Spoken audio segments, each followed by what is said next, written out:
পুজোর theme operation সিঁদুর, আর তাতেই আপত্তি করে সন্তোষ মিত্র স্কোয়ারকে নোটিশ দিয়েছে পুলিশ। ক্রাউড ম্যানেজমেন্ট সংক্রান্ত নোটিশ দেওয়া হয়েছে মুচিপাড়া থানার তরফে। এরপরেই সাংবাদিক বৈঠক করে বিজেপি নেতা তথা পুজো কমিটির অন্যতম প্রধান কর্মকর্তা সজল ঘোষ সোশ্যাল মিডিয়ায় সেই নোটিশ পোস্ট করে অভিযোগ করেছেন উদ্দেশ্য প্রণোদিতভাবে পুলিশ নোটিশ দিয়েছে।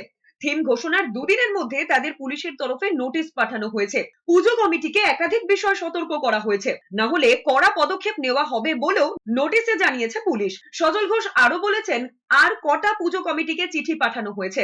তাহলে কি সবাই আইনের ঊর্ধ্বে, নাকি শুধু সন্তোষ মিত্র স্কোয়ারের জন্য আলাদা আইন? সব অন্যায়ের বিচার হবে খুব তাড়াতাড়ি বলে ক্ষোভ উগরে দিয়েছেন তিনি।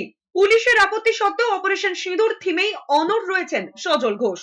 ভিড় যদি আমাদের মাঠে হয় তাহলে ওরা লিখে দিক যে একমাত্র আপনাদের পুজোতেই ভিড় হয় বলে আমি আপনাদের এই চিঠি দিচ্ছি, তাহলে আমি মানব।